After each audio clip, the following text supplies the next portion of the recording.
салом, як хабар. Пагоҳ 3 май дар пойтахти Тоҷикистон аввалин мусобиқа душанбе Гранд-слам 2024 доир мегардад.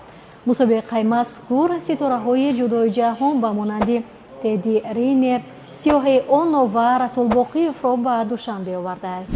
дар умум барои иштирок дар мусобиқаи Душанбе Гранд-слам 2024 405 нафар варзишкар аз 67 давлат номнавис шудааст. аз Тоҷикистон бошад 37 варзишкар иштирок менамояд. дар баробари медал ҷудочиён ҳамзамон соҳиби имтиёз дар рӯйхатҳои ҷаҳонӣ ва олимпӣ низ мегарданд.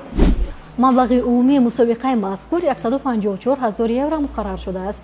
ғолибони ҳар як вазн бо 5000 евро, барандагони медали нуқра бо 3000 ва соҳибони нишони биринҷӣ бошанд бо 1500 евро қадрдонӣ хоҳанд шуд.